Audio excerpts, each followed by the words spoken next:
Hello, fellow stampers. Welcome to Ask Wendy Wednesdays and our very first doggone delightful Stampin' video. I am so excited about this. You have no idea. It has been a while in the making. And so please bear with us as we continue to work on this process. Things will be changing and evolving as we learn. And so this last week I was asked by a number of folks for the tutorial on the cute little placeholder mug that I did for last week's Stampin' Pretty Pals November blog hop.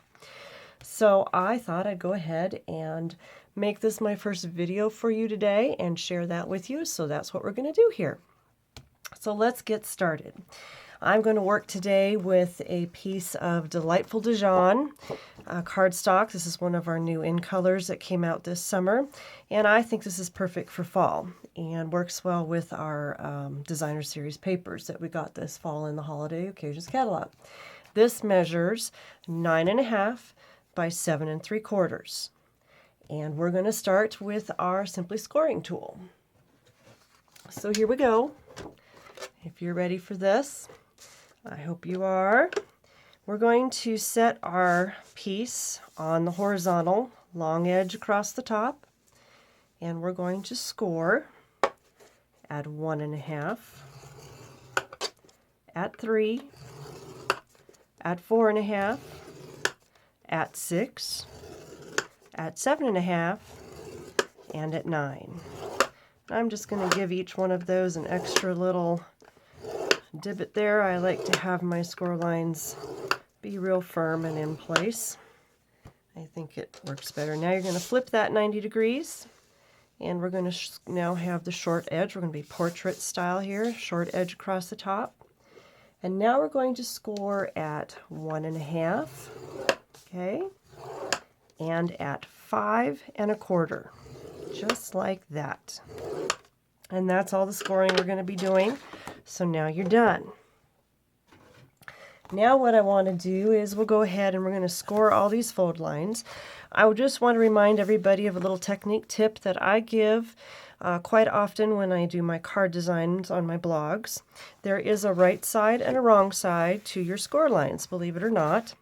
So you'll see here we're divoted in, but here you'll see your bump, and you actually want to fold inward on that bump, just like that, okay? So we're going to just run all these score lines, get them folded in real nicely. Hopefully you can see that real well. You're just going to do this.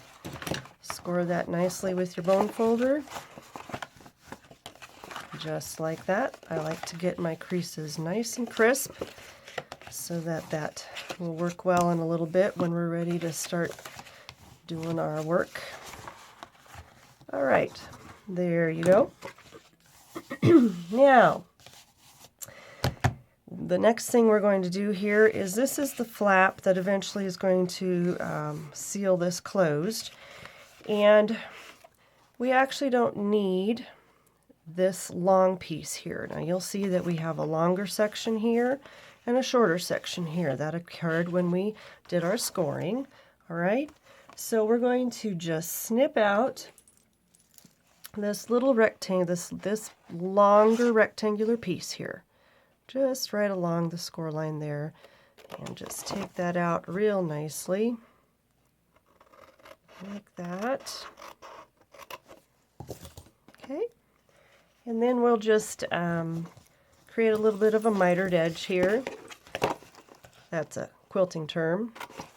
So we're just going to create a little mitered edge there, just like that, okay?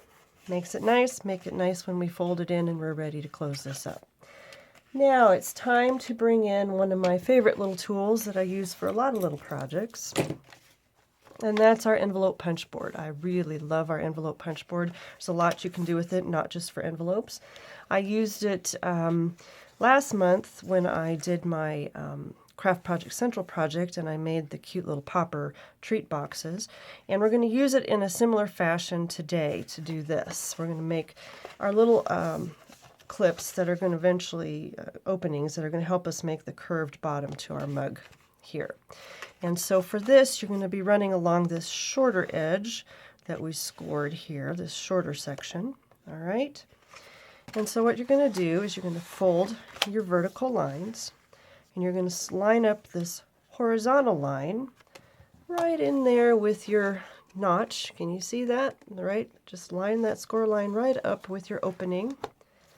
And I'm going to stand up for this because you got to have a little bit of some strength when you start punching through two things of cardstock. So here we go. Do that one. And then you're going to fold here. Just slide it in there, kind of center it, line it up. And do that again. And we'll do it again. All the way across here. I'm just going to lift this up and remove those pieces because they can start to clog you up a little bit there. Now you're finding out how much muscle I don't have. And we're down to our last one here. And then you're going to want to just do this plain edge here as well. Just kind of bring that right in there. Alrighty. Now we're done with our envelope punch board. And what I want you to do is just clip out one more piece here. This is going to be this short little piece right here on this flap edge. Just take that out because we're not going to need that. And then what you're going to do is you're going to cut up each of these score lines now right to that opening that you just punched. Just open those right up, just like that, okay? There we go. So now you've got your flaps for the bottom of your mug are all loose and ready to go, just like that, okay? All right, now, before we get ready to close up our mug, you need 6 pieces of designer series paper of your choice. I'm using the Into the Woods for my little fall mugs here. This is really pretty DSP, and I have really enjoyed it this year. I hope that you have been enjoying it too. And so these measure 1 1/4 inches by 3, and you need 6 of them. We're going to put them on each of the sections here. Now remember, our bump was to the inside, so this is the inside of your mug. This is the outside. We're going to put these right on here. Okay, just use some snail. Put this right in here. Now what I want you to do is line these up fairly close to this upper horizontal score line. Don't put them down too centered or too low because we're going to be curving this. You're going to want that space for the curve of your bottom of your mug. So we're going to center these and put them just kind of nice and snug near the top of that score line. Can you see that okay? All right, I'm going to do that with all 6 of these. Now you'll find I'm a snail kind of gal. I like to make sure that my stuff's going to stay on. And living in Colorado is somewhat of a drier climate, and things tend to dry out after a while and let go. I've learned the hard way, so I tend to use a fair amount of adhesive. I like my stuff to stay in place. So we're just going to stick each of these on here real quick like this. All right. Here's the last one.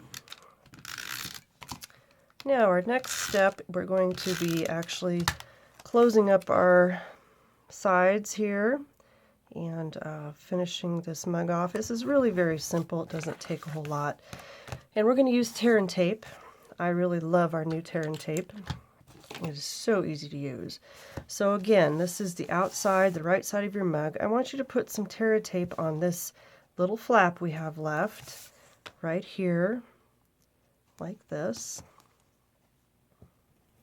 Okay, then flip it over. Now you're on the inside, okay?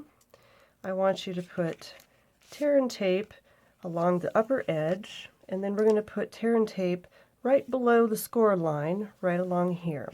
And we're going to kind of drop short here of this edge. We're not going to go all the way to the edge, and you'll see that here in a minute. We kind of don't want to close this all the way off to the top, because you'll see in a minute we're going to need that to tuck our little flap in. Okay, so kind of about to there, just kind of an estimate. Doesn't have to be perfect. Nothing we do is perfect, just so everybody gets that. I know my cute little gals that come to my classes think that I'm the expert, but believe it or not, I do mess things up and make mistakes, so nobody's perfect. All right, so that's how that's going to look. Now, we're going to just close this up, so let's pull our strips here, just like this. And we're going to fold this down. Okay. You don't have to seal that up quite to the edge just yet. I want you to leave it just a little bit loose there on that edge. We'll make sure it's all solid in just a minute. We're taking this off this flap. I'm going to bring this around. You're going to slide that just right in there, just like that. Get that lined up with the score line okay here. See, I told you not everything works perfectly the first time. And we'll just slide that right in there. Okay, now you can seal everything down just nice like that. There you go. See? Now I'm going to use this cute little roll of jute here because it should slide right perfectly inside my mug. I'm going to do this because I just want some stability for a little bit. Any roll of ribbon that fits inside your mug will work. You can pick something. I like this. It gives me some good stability because now we're going to put our flaps together. Okay? And we're going to use our tear and tape again. This is a nice adhesive that's real nice and strong. And what we're going to do is put this on the bottom side of this flap, and then we'll take this off, and let me show you how this lines up. Okay, so what we want to do is bring this over, and you want to line up this edge with the widest point of the flap just opposite of it. So that would be right here is the widest point. So you're going to just line that right up there like that. Just do that right like that. Seal that up. There you go. Okay. Now let's do that with the next flap. We're just going to do this all the way around until we've closed up our mug bottom. Okay. So here we go. We're just going to bring this over. We're going to just line that up there with that widest point right there. Okay, seal that up. All right, make sure everything is sealed real good. And then we will do one more here.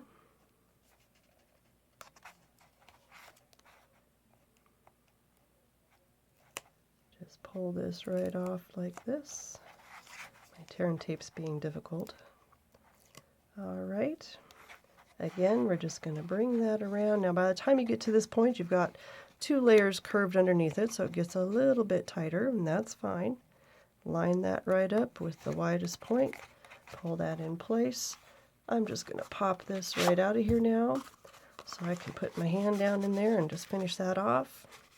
Now, what I would do, and I don't have it sitting right here beside me, so we'll skip it at the moment, but I would get a, I think it's a 1.5 inch circle. I'd have to double check. Just punch a circle in the same color cardstock and put that on the bottom there with some snail adhesive, or some fast fuse actually would be better. And that will give you a little bit of extra to kind of bring it all together and stabilize it. That's what I did with my other cups, and it just kind of is a nice finishing touch. The last thing you need for your cup is a handle, of course. What good is a cup without a handle? And for this, you need a coordinating piece of your cardstock. This is 1 1/4. Actually, I cut mine 1 inch. I made it just a little bit smaller. This is 1 inch by 4.5 is what this is. And I embossed my handle for a little bit of added extra interest. In this case, I used the wood grain textured embossing folder.